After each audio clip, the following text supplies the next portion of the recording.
Lo supe por la mancha de carmín en una servilleta que no era mía, pero eso fue mucho después. Lo que me hizo despertar, lo que me obligó a mirar de frente la grieta que llevaba meses, tal vez años creciendo entre nosotros, fue otra cosa. Fue un correo. No uno mío. Uno suyo. Impreso. Doblado en 4. Metido en el bolsillo interior de una chaqueta que llevé a la tintorería sin pensar. Ni siquiera estaba buscando nada. Lo encontré porque el tipo que me atendía lo sacó con 2 dedos y me dijo, ¿quiere llevárselo? Pensé que sería un ticket, un papel sin valor, pero al abrirlo, las primeras palabras me borraron el mundo de un golpe seco. Confirmamos su reserva en el Hotel Regina para el día 12, habitación doble, desayuno incluido, a nombre de Marcos S. El 12 era un martes. Yo trabajaba desde casa y él supuestamente tenía reuniones en Pozuelo todo el día. Me quedé mirando ese papel como si fuera un acertijo mal escrito, esperando que algo hiciera clic y me dijera que estaba exagerando. Pero no. Ningún colega reserva una habitación doble para desayunar con otro colega. Ninguna reunión de trabajo requiere una cama king y un par de toallas extras. No hice ninguna escena. No le llamé. No le escribí. Me guardé el papel en el sujetador, debajo del pecho izquierdo, y sonreí como una idiota mientras recogía la chaqueta planchada. Lo curioso es que no sentí celos, ni ira, ni siquiera tristeza. Sentí algo mucho peor, una claridad absoluta. Como si de repente todo encajara, todos los silencios, todas las excusas, todas las noches en las que decía estar agotado y se quedaba dormido antes de tocarme. No era la traición lo que más dolía, era la certeza de que ya lo sabía y me había negado a admitirlo. Volví a casa caminando despacio. Ese día él llegaría tarde. O fingiría que llegaría tarde. Me senté en la cocina, encendí un cigarro después de años sin fumar, y me puse a hacer listas. Una lista con preguntas, otra con hipótesis, y una más con cosas que yo había dejado de hacer por estar con él. Era una lista larga. Cosas simples, dejar la danza, cambiar de ciudad, rechazar una propuesta laboral en Lisboa. Pequeños renuncios que, sumados, se convirtieron en una versión mía que ya no reconocía.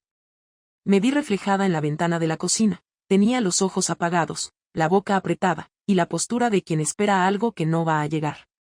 Esa noche actué con normalidad. Cenamos como siempre. Habló del tráfico, del proyecto de un museo que estaba supervisando, del camarero nuevo que se equivocaba en los pedidos.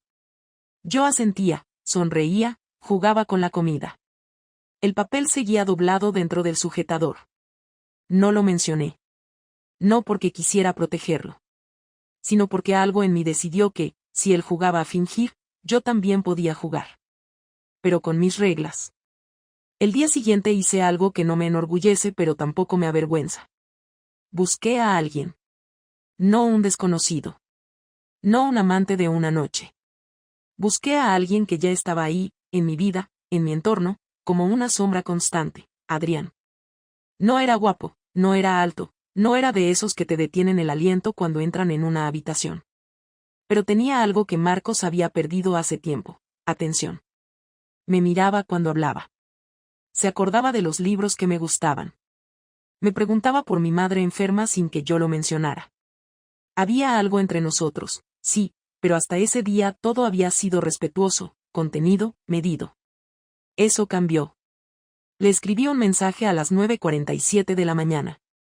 Le puse, ¿estás por la zona esta tarde?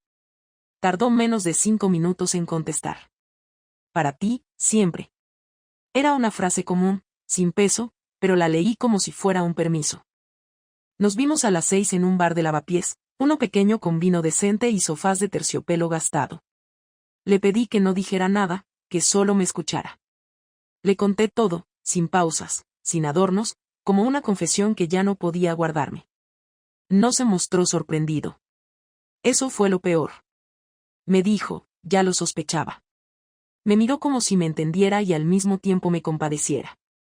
Me tocó la mano por primera vez en 2 años de conocernos. Yo no la retiré. No pasó nada esa tarde. No nos besamos. No nos fuimos a un hotel. Pero volví a casa más infiel de lo que jamás había sido. Porque la traición no empieza en la cama.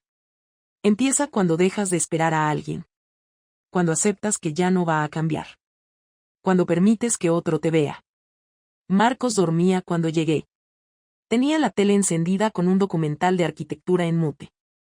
Ni siquiera me escuchó abrir la puerta. Me quedé de pie, mirándolo, preguntándome cuándo se rompió todo. ¿Y por qué ninguno de los dos tuvo el valor de decirlo en voz alta? A la mañana siguiente, preparé el desayuno como si nada. Le serví café, tostadas, su zumo de naranja sin pulpa. Dejé el papel doblado encima de su plato, sin decir una palabra. Lo miró, lo leyó, y entonces levantó la vista con una expresión que no supe leer del todo. No era culpa. No era susto. Era otra cosa. Y con la misma calma con la que se ató los cordones, me dijo, ¿qué vas a hacer con esto? Y ahí fue cuando lo decidí. No iba a llorar. No iba a rogar. No iba a esperar. Esa historia, nuestra historia, ya no me pertenecía. Me levanté, agarré mi bolso y le dije sin titubear, lo mismo que tú, lo que me dé la gana. No fue una decisión que tomara en caliente, ni mucho menos algo que ocurriera como en las películas, con miradas furtivas, besos robados en escaleras o ropa tirada en el suelo de un hotel. Fue todo lo contrario, premeditado, consciente, sobrio. Después de aquella conversación en la cocina, cuando Marcos me preguntó qué iba a hacer con eso, supe que ya no había vuelta atrás. En su tono no había remordimiento, tampoco miedo, solo un cansancio que me era familiar, como si nos estuviéramos rindiendo los dos al mismo tiempo. Yo no necesitaba pruebas, no quería confesiones, y tampoco planeaba arrastrarme por respuestas que ya no me interesaban. Lo único que buscaba era recuperar algo de poder sobre una historia que, hasta entonces, parecía escrita sin que yo participara en el guión. Y esa mañana, mientras fregaba los platos y él se duchaba, sentí por primera vez en mucho tiempo que podía tomar una decisión sin pedir permiso, sin medir consecuencias, sin rendir cuentas. Esa sensación me sostuvo durante todo el día, como una columna silenciosa que me mantenía erguida mientras trabajaba, respondía correos, organizaba presentaciones, y coordinaba una reunión que, honestamente, me importaba poco. A las 18:11 exactas, cuando cerré el portátil, abrí WhatsApp y le escribí a Adrián, ¿sigues con ganas de tomarte ese café? Hoy sí quiero desaparecer un rato. Tardó 3 minutos en responder. Paso por ti en 20. Me cambié sin dudar. Nada escotado, nada vulgar, solo un vestido negro que siempre me hacía sentir cómoda, unas sandalias bajas y el pelo recogido.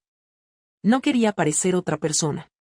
Quería ser yo misma, la que él conocía, la que había estado al borde tantas veces y nunca había dado el paso. Esa noche decidí cruzar la línea, no porque buscara venganza, sino porque necesitaba sentir que aún podía ser deseada, tocada, elegida. Bajé sin avisarle a Marcos. Él seguía encerrado en el estudio, revisando planos o fingiendo hacerlo, como hacía desde hacía semanas. Adrián me esperaba en la esquina, apoyado en su coche, con la ventanilla baja y una sonrisa que no era burlona, sino casi cómplice, como si entendiera perfectamente lo que estaba a punto de pasar sin necesidad de decirlo. No fuimos a un bar. No fuimos a cenar. Me pidió que confiara en él y lo hice. Condujo hasta un apartamento en Malasaña que era de una prima suya que estaba fuera, un sitio pequeño pero cuidado, con paredes blancas, un sofá gris y una lámpara de pie que proyectaba una luz tenue sobre la alfombra. Entré primero, sin preguntar nada, y me senté en el borde del sofá. Él cerró la puerta, dejó las llaves en una bandeja junto a la entrada y se sentó a mi lado sin decir una palabra. No hubo música, no hubo vino, no hubo juego. Solo un silencio denso, casi incómodo, que se rompió cuando me preguntó si estaba segura. Le dije que sí. No por impulso, no por rabia, sino porque llevaba demasiado tiempo negándome cosas que deseaba profundamente. Y esa noche no iba a negarme nada. Nos besamos sin prisa, como si tuviéramos todo el tiempo del mundo, como si no existiera nada más fuera de esas 4 paredes. Su cuerpo no era perfecto, el mío tampoco, pero no nos importó. Me desnudó con cuidado, sin urgencias, como si cada gesto suyo fuera una pregunta que yo respondía con mi piel. Me dejé tocar, mirar, recorrer, no como una esposa cansada, sino como una mujer que estaba reclamando lo que había dejado de recibir desde hacía demasiado tiempo. Cuando hicimos el amor, porque sí, fue eso, aunque suene extraño decirlo, no pensé ni una sola vez en Marcos. No lo imaginé, no lo culpé, no lo comparé. En ese momento no existía. Y ese fue el mayor acto de traición, no el cuerpo, sino el olvido. Después nos quedamos tumbados en la cama, en silencio. Adrián no preguntó qué iba a pasar después. No me pidió explicaciones. Me acarició el pelo, me besó la espalda, y me dijo, si te vas ahora, no pasa nada. Pero si decides quedarte, tampoco voy a fingir que esto no significa algo para mí. Me giré, lo miré a los ojos y le dije, no necesito que esto signifique nada. Necesito que exista. Me entendió. Nos quedamos dormidos. Me desperté a las 3:47 de la madrugada. Me vestí sin hacer ruido y salí del apartamento sin mirar atrás. Volví a casa en taxi. Entré descalza, sin encender las luces. Marcos dormía en el sofá, con el portátil sobre el pecho y la tele encendida con el volumen bajo. Lo cubrí con una manta, me duché rápido, y me metí en la cama sin pensar. No lloré. No sentí culpa. Solo una calma helada, como si finalmente hubiese hecho algo que llevaba años postergando. Al día siguiente, él actuó como si nada. Desayunamos juntos, hablamos del tiempo, de la reforma del baño que estábamos aplazando, de la cena con sus padres del viernes. Yo asentía, lo escuchaba, lo observaba, preguntándome cuántas veces habría hecho lo mismo conmigo después de haber estado con otra. Ahora podía imaginarlo. Ahora entendía esa extraña paz con la que hablaba, ese gesto de distancia que tanto me había irritado y que ahora me resultaba tan familiar. Lo más difícil de engañar no fue mentirle. Fue darme cuenta de lo fácil que era. De lo sencillo que resultaba vivir con una doble vida sin que nadie lo notara, sin que el mundo se viniera abajo. Durante los días siguientes no lo vi a Adrián. No hablamos mucho. Fue como un acuerdo tácito, como si ambos supiéramos que habíamos abierto algo que no podía cerrarse fácilmente, pero que tampoco íbamos a forzar. Yo seguí mi rutina. Trabajé. Fui al gimnasio. Llamé a mi madre. Sonreí en reuniones. Pero dentro de mí algo se había movido. Algo irreversible. Marcos empezó a notarlo. Me miraba más. Me tocaba la cintura cuando pasaba detrás de mí. Me preguntaba si quería salir a cenar un día entre semana. Yo respondía con evasivas, con excusas, con silencios cómodos. No porque quisiera alejarlo, sino porque ya no sabía cómo acercarme sin sentir que todo era una actuación. Una noche, mientras veía una serie en el salón, me sentó a su lado y me dijo sin rodeos, sé que algo cambió. No voy a preguntarte qué hiciste porque sería hipócrita de mi parte. Pero necesito saber si esto tiene arreglo. No supe qué decirle. No era miedo. Era no saber si quería arreglar algo que ya no sentía como mío. Le dije, no lo hice por venganza. Lo hice porque me cansé de esperar. Me miró sin parpadear. No se defendió. No se enojó. Solo dijo, entonces estamos igual. No sé si eso fue lo que más me dolió. Que no hubiera sorpresa. Que no hubiera un grito, una súplica, una rabia mínima. Solo resignación. Era como si estuviéramos viendo los escombros de una casa que ya sabíamos que iba a derrumbarse, pero igual fingíamos que todavía podíamos vivir en ella. La confrontación no ocurrió en un estallido como muchos esperan. No hubo portazos ni platos rotos. Fue algo contenido, áspero, meticuloso, como si estuviéramos diseccionando un cadáver que ambos sabíamos que ya estaba frío desde hacía tiempo. Sucedió un jueves por la noche. Yo acababa de llegar de una reunión de última hora en la oficina, o al menos eso fue lo que le dije. En realidad, me había quedado en un bar a tomar una copa con Adrián.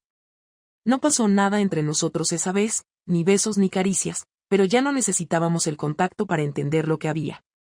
Lo físico había sido solo la consecuencia de una cercanía que llevaba tiempo gestándose, una intimidad que se había vuelto rutina, y esa rutina era la que me hacía temblar por dentro porque no era la que había elegido con Marcos.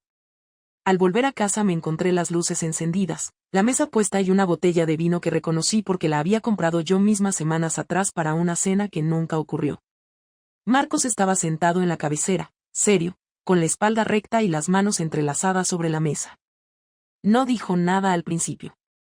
Me miró durante un par de segundos y luego señaló la silla frente a él.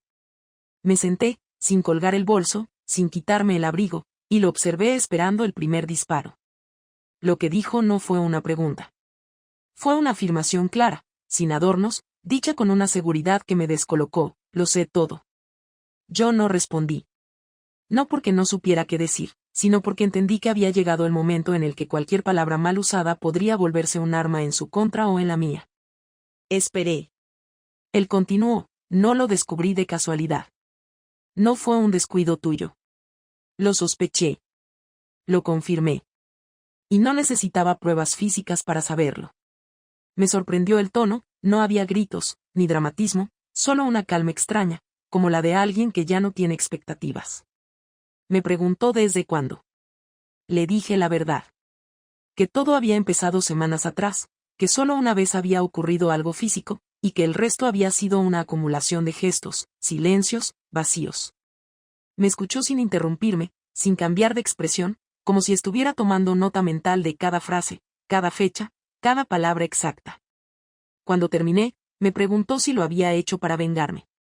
Negué con la cabeza y le dije que no, que si lo hubiera hecho por venganza lo habría hecho mal, porque no sentía alivio, ni satisfacción, solo un respiro momentáneo. Me preguntó si lo amaba. Dudé. No porque la respuesta fuera difícil, sino porque ya no sabía qué significaba amar a alguien que había dejado de tocarme, de hablarme, de verme. Le dije que no estaba segura. Me miró por fin con otra expresión, una mezcla de tristeza y orgullo herido, como si lo que más le doliera no fuera la traición sino la posibilidad de que ya no lo quisiera. Me preguntó si pensaba seguir viéndolo. No supe qué responder. Me preguntó si pensaba irme. Le dije que no lo sabía. Me preguntó qué carajo quería. Y ahí perdí el control. Le dije que quería volver a sentirme viva. Que quería ser deseada. Que no soportaba más la indiferencia. Que estaba harta de fingir que todo estaba bien. Que no me arrepentía, porque al menos por un rato dejé de ser un mueble en una casa silenciosa. Me levanté de la silla, caminé de un lado a otro como una bestia enjaulada y le solté todo lo que llevaba años acumulando, las veces que no me escuchó, las veces que me ignoró, las veces que me hizo sentir que mi presencia era una obligación. Él se quedó en silencio todo ese tiempo, sin levantar la voz, sin moverse, solo con la mandíbula apretada y los ojos clavados en el suelo. Cuando terminé, me preguntó si había terminado. Le dije que sí. Se levantó con calma, recogió la botella de vino, la guardó en la cocina y volvió con 2 sobres. Los dejó sobre la mesa. Uno tenía mi nombre, el otro el suyo. Me dijo que eran los papeles del divorcio, que los había preparado hacía una semana, y que solo faltaban las firmas. No grité. No lloré. No intenté detenerlo. Le pregunté por qué no me lo había dicho antes. Me respondió que quería escuchar de mi boca lo que ya sabía. Que necesitaba confirmar que yo ya no estaba ahí, que lo nuestro era una ficción sostenida por costumbre y cobardía. No entendía cómo había sido capaz de mantener esa calma, de preparar todo con esa frialdad, de organizar el final de nuestra historia como si fuera un trámite. Le pregunté si él también había estado con alguien. Me dijo que sí, pero que no iba a darme detalles, que no estaba compitiendo conmigo. Que lo había hecho por las mismas razones. Que él también se sentía solo. Que también había dejado de creer que valía la pena insistir. Me dolió. No porque me hubiera engañado, sino porque comprendí que ya no éramos víctimas ni culpables. Éramos 2 personas que se abandonaron mutuamente sin tener el valor de admitirlo.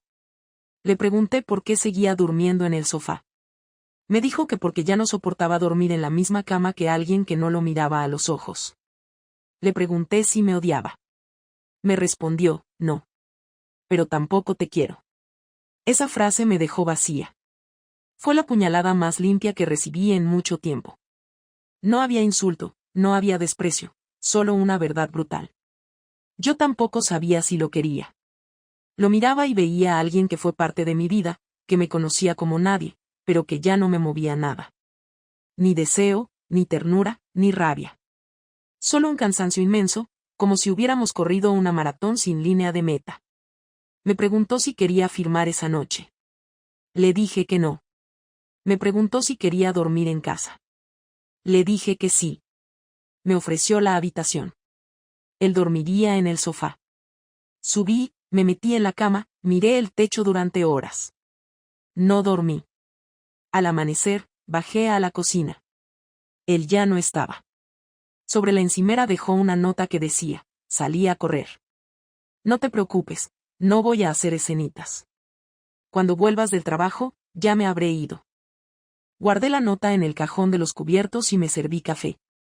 Era la primera mañana en mucho tiempo en la que no sentí obligación de fingir nada. La venganza no llegó el día siguiente ni el otro, sino una semana después, cuando por fin empecé a convencerme de que Marcos iba a hacer lo que prometió, irse sin ruido, sin destrozos, sin convertir el final en un espectáculo. Durante esos días él no volvió a dormir en casa. No llamaba, no escribía, no daba señales, y como yo tampoco pensaba buscarlo, la distancia se instaló con una comodidad perturbadora. Los primeros 2 días me sentí liberada. Dormía sola sin la presión de ocupar solo un lado de la cama, desayunaba sin fingir conversación, escuchaba música mientras me duchaba como hacía años no hacía.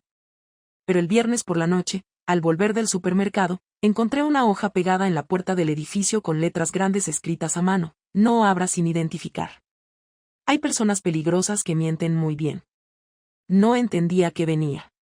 Pensé que era alguna advertencia del portero o de algún vecino paranoico. Subí con las bolsas y no le di mayor importancia. Pero al entrar al piso, encontré la primera pista real de que algo se había activado. En la mesa del comedor había un sobre blanco con mi nombre escrito con su caligrafía. Dentro había una carta de una sola página y un pendrive. La carta era breve: sé que te molestará. Pero después de lo que hiciste, no me debes exigir delicadeza. Solo te aviso que hoy empezó todo. Disfrútalo. El pendrive estaba vacío al principio. Oh, eso creí. Lo abrí en el portátil y parecía no contener nada, pero al revisar más a fondo encontré una carpeta oculta con 5 archivos de video. Todos eran grabaciones de seguridad, sin sonido, tomadas desde el salón y el pasillo de nuestro piso. Una cámara que yo no sabía que existía. En los videos no se veía nada explícito, pero sí lo suficiente para entender que había traído a alguien a casa. Una noche en la que creí que él estaba en un viaje. Adrián entrando. Adrián saliendo. Yo abrazándolo en la puerta. Todo con fecha y hora. Todo grabado con una frialdad quirúrgica. En el último archivo, Marcos aparecía hablando frente a la cámara. Solo decía: no te preocupes, no lo compartí todavía. Pero tampoco voy a guardarlo para siempre. Tú decidiste cómo romper esto. Yo decido cómo lo vas a pagar. Me quedé mirando la pantalla sin poder moverme. No por miedo a que compartiera los videos, sino por la certeza de que todo lo que venía iba a estar calculado. Marcos no era impulsivo. Nunca lo fue. Era metódico, paciente, obsesivo. Y si había empezado con esto, significaba que llevaba tiempo planificándolo. Lo llamé. No respondió. Le escribí. Me dejó en visto. A las 3 de la mañana me desperté con el timbre del móvil. Un correo nuevo en la bandeja de entrada, sin asunto, sin firma, solo un PDF adjunto. Era un documento dirigido al comité de ética de la empresa donde trabajaba Adrián, acompañado de una denuncia anónima por conducta inapropiada, firmada con iniciales que no eran las suyas ni las mías, pero con detalles lo suficientemente precisos como para levantar sospechas reales. Incluía un print screen del video del pasillo, recortado, con fecha, acompañado de una descripción que insinuaba una relación entre un trabajador y la esposa de un socio comercial. No era cierto, Adrián no era socio de mi empresa, pero los términos eran ambiguos y lo suficiente para sembrar dudas en una organización donde la apariencia importaba más que la verdad. Le escribí de inmediato a Adrián.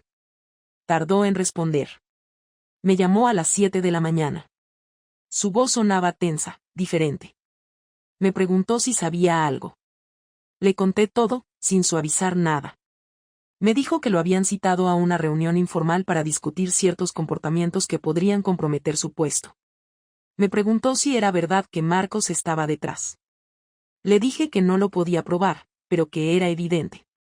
Me pidió que lo enfrentara. Me dijo que él no podía pagar las consecuencias de una historia que ni siquiera era suya. Yo le prometí que lo haría. Cortó la llamada sin despedirse. Ese día me tomé una licencia médica inventada y me dediqué a buscar a Marcos por todos los medios. Lo llamé desde mi número, desde el fijo, desde el de una amiga. Nada. Le escribí a su socio. Me dijo que Marcos estaba trabajando desde otro sitio y que no quería que nadie lo molestara por temas personales. Le pedí la dirección. Se negó. A mediodía recibí una notificación de cambios en la cuenta bancaria conjunta que teníamos para gastos del piso. Marcos había retirado el 80% del saldo.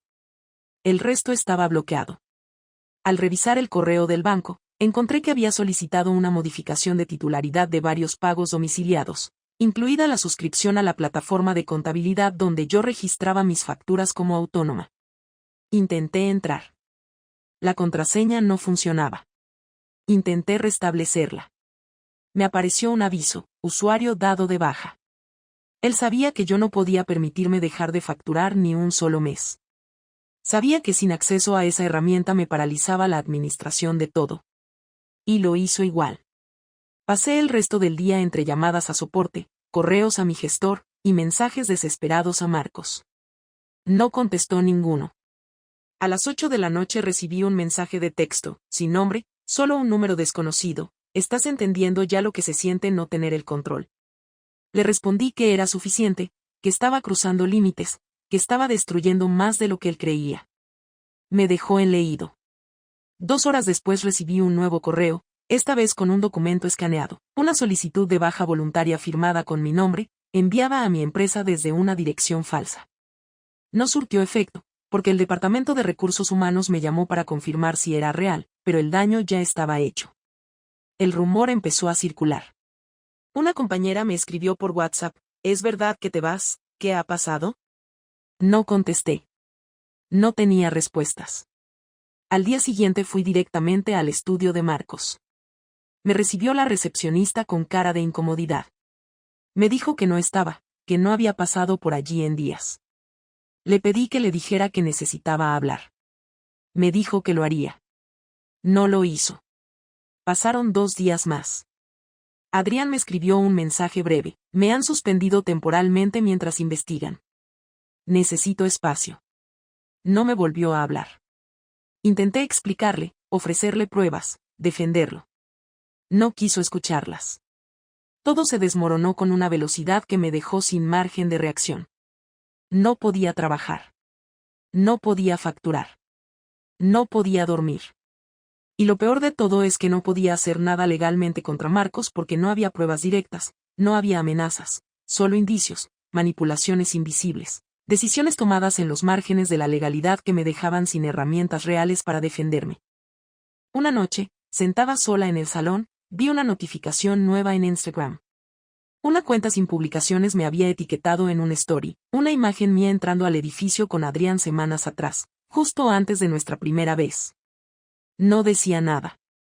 Solo mi nombre y un emoji de fuego. Lo reporté. Lo borraron. Pero ya era tarde. Empecé a recibir mensajes de números que no conocía, algunos anónimos, otros con insultos, otros con preguntas cargadas de morbo. No sabía cuántas personas lo habían visto ni cuántas más lo verían. Marcos no respondía a mis correos. No respondía a mis llamadas. Me había convertido en un fantasma dentro de mi propia historia, y él tenía todas las llaves para manejar lo que quedaba de mi reputación, de mis ingresos, de mi tranquilidad. Esa noche me quedé en el suelo del pasillo durante horas. No lloré. No grité. No rompí nada. Solo pensé en lo que era capaz de hacer alguien cuando ya no le importa lo que venga después. Pensé en lo que yo había hecho. Pensé en lo que él había hecho. Y por primera vez sentí miedo real. No por lo que perdería, sino porque ya no sabía quién era él. Ni quién era yo. La última conversación no fue planificada ni pactada. Ocurrió porque me presenté en su nueva dirección sin avisar, después de varios intentos fallidos por teléfono y por correo. Había conseguido el dato gracias a una conocida en común que, sin saber toda la historia, creyó que hacía lo correcto al decirme que Marcos estaba viviendo en un piso alquilado cerca del Retiro, en un bloque con portero y entrada con clave. Fui un martes a las 9 de la noche, después de pasar el día entero intentando recomponer parte del caos que él había provocado en mi vida. Llegué sin saber qué le iba a decir, sin plan ni estrategia, solo con la necesidad urgente de mirarlo a la cara y preguntarle en qué momento decidió destruirlo todo así. Me abrió la puerta con la misma expresión que tenía la noche que me dejó los papeles del divorcio sobre la mesa, fría, distante, sin un rastro de duda. Me dejó pasar sin decir una palabra. Caminé hasta el salón. Estaba casi vacío, con lo justo, un sofá, una lámpara de pie, una mesa baja con un portátil cerrado, y una manta doblada perfectamente en el respaldo. Se sentó en una esquina del sofá y esperó a que hablara. Le dije que ya lo había entendido todo, que había visto sus movimientos uno por uno, y que ya no podía más. Que había destruido mis cuentas, mi entorno laboral, mi reputación profesional, que había dejado a Adrián expuesto y que él había pagado por una culpa que no era suya. Marcos no reaccionó de inmediato. Me dejó hablar. Le describí con detalle las consecuencias, la suspensión de Adrián, la baja de mi software de facturación, las imágenes filtradas, las amenazas recibidas, el aislamiento laboral, los clientes que empezaron a ignorarme. Le pregunté cómo podía justificar tanta crueldad. Su respuesta fue simple: nunca pensé en justificarlo. Me quedé callada. Le pregunté si sentía algo de lo que había hecho. Me dijo que sentía cansancio. Que no lo había hecho por venganza, que la palabra venganza le parecía demasiado romántica, que lo hizo porque sentía que era la única forma de hacerme entender lo que se siente ser invisible y desechable. Le pregunté si alguna vez me amó de verdad. Me dijo que sí, pero que hacía mucho tiempo que eso se convirtió en algo más parecido a la costumbre que al amor, que se sintió traicionado antes de que yo cruzara ninguna línea, que se dio cuenta de que ya no lo miraba con respeto, que mi presencia en casa se había convertido en algo ajeno, como si viviera con una extraña que hablaba con frases de cortesía y dormía en la misma cama solo por inercia. Le pregunté por qué no dijo nada antes. Me dijo que sí lo dijo, que me lo insinuó muchas veces, que intentó buscarme, que me tocó el hombro más de una vez en la cocina y yo ni siquiera giré la cabeza. Me dijo que mi indiferencia lo empujó al punto de querer desaparecer. Que si no me hubiera descubierto con Adrián probablemente se habría ido en silencio, sin dejar rastro. Pero que al verlo, al vernos, algo en él se encendió y supo que no quería ser el que perdía sin pelear. Le pregunté si se sentía mejor ahora. Me dijo que no, pero que al menos ahora podía dormir por las noches. Le pedí que me explicara que había ganado. Me dijo que nada. Que no lo hizo para ganar. Que lo hizo para terminar. Que quería que todo ardiera porque así no habría forma de que nadie intentara reconstruirlo. Le dije que lo había conseguido. Le dije que estaba destruida. Que me quedé sin cliente, sin ingresos, sin pareja, sin vida social, sin respeto en el trabajo. Me miró y por primera vez noté un gesto leve en su cara. Me dijo: no era eso lo que quería. Pero si ya estabas dispuesta a perderlo todo por estar con otro, supuse que podías asumir el resto. Le dije que no me fui con Adrián por amor. Que no lo elegí como alternativa. Que fue una decisión desesperada por sentir algo. Me miró con cansancio y me respondió: lo sé. Por eso duele más.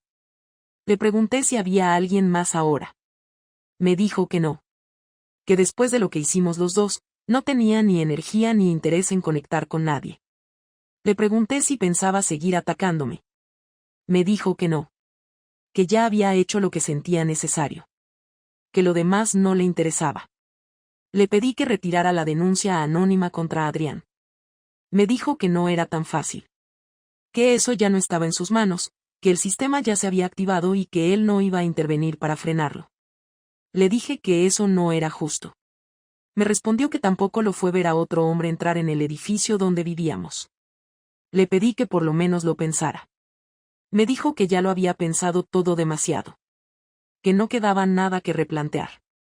Después de ese intercambio, hubo un silencio que se extendió más de lo esperado. No era incómodo. Era definitivo. Los dos lo entendimos. No íbamos a arreglar nada. No íbamos a curar nada. Le pregunté si le parecía bien que firmáramos los papeles al día siguiente. Me dijo que sí. Le pregunté si quería que yo me encargara de llevarlos al registro. Me dijo que no, que él ya tenía cita. Que lo había previsto. Que solo faltaba mi firma. Me extendió los documentos. Los firmé sin leerlos otra vez. Me preguntó si necesitaba algo más. Le dije que no. Me acompañó hasta la puerta. Antes de salir, le pregunté si me odiaba. Me respondió sin titubeos: no. Pero tampoco quiero volver a verte. Bajé las escaleras sin mirar atrás. No lloré. No pensé en detenerme. Al llegar a la calle me di cuenta de que no sabía a dónde ir. El piso aún era legalmente mío, pero ya no se sentía como un lugar habitable. Llamé a una amiga que me ofreció su sofá por unos días. Dormí allí esa noche, sin fuerza para pensar en lo que vendría después. Solo sabía que todo había terminado. No quedaban conversaciones pendientes. No había posibilidad de arreglo. Lo único que quedaba era lo que había aprendido. Las semanas posteriores no tuvieron giros inesperados ni momentos reveladores. No hubo redenciones. Nadie volvió arrepentido pidiendo una segunda oportunidad. Todo avanzó en una línea recta, densa, como una serie de pasos obligatorios que debía cumplir para cerrar definitivamente lo que durante años fue mi vida entera. Dormía en el sofá de Clara, comía lo justo, contestaba mensajes laborales con respuestas funcionales, evitaba entrar en detalles cuando alguien me preguntaba cómo estaba. A nadie le interesaba la historia completa, y yo no tenía energía para contarla. No intenté contactar a Adrián de nuevo. No era por orgullo, sino porque entendí que el daño estaba hecho, que mi intento de salvar algo había llegado tarde y que lo último que necesitaba él era una presencia como la mía revoloteando mientras él intentaba reconstruirse. Clara me ofreció quedarme más tiempo, pero a los 10 días empecé a buscar otro lugar. Me encontré un estudio pequeño en Lavapiés, caro para lo que ofrecía, mal ventilado, pero suficiente. Firmé el contrato sin dudar. Quería tener al menos un sitio donde cerrar la puerta y no tener que dar explicaciones a nadie. Marcos no volvió a escribirme. No me llamó. No me buscó. El día que los papeles del divorcio llegaron firmados por ambas partes, me limité a escanearlos, enviarlos al registro como él había indicado, y borrar el correo. No sentí alivio ni tristeza. Fue más una descarga. Una tarea finalizada. Un trámite cumplido. La cuenta conjunta fue cerrada. Las facturas del piso fueron trasladadas a su nombre. El coche, que figuraba a mi nombre, lo dejé en el garaje de su edificio con las llaves dentro y le envié un mensaje con una sola línea: ya no me pertenece. Me respondió con otro igual de breve: gracias. No hubo más. Mi círculo social se reconfiguró. Algunos conocidos me escribieron con mensajes vagos, de esos que preguntan si necesitas algo sin querer realmente involucrarse. Otros desaparecieron por completo. Un par de amigas reales me sostuvieron en silencio, sin pedirme explicaciones, sin sugerirme qué debía hacer. Fui a una psicóloga. No porque me sintiera al borde de nada, sino porque entendí que lo que me había pasado no era una simple ruptura, sino un colapso de todas las decisiones que había tomado en los últimos 10 años. La mujer que me recibió en consulta tenía una voz firme y una forma de mirar que me hizo hablar desde la primera sesión. Le conté lo que había hecho, cómo lo había hecho, lo que él había hecho después, cómo cada uno había ejecutado su parte del desastre con una precisión casi profesional. No me juzgó. Tampoco me perdonó.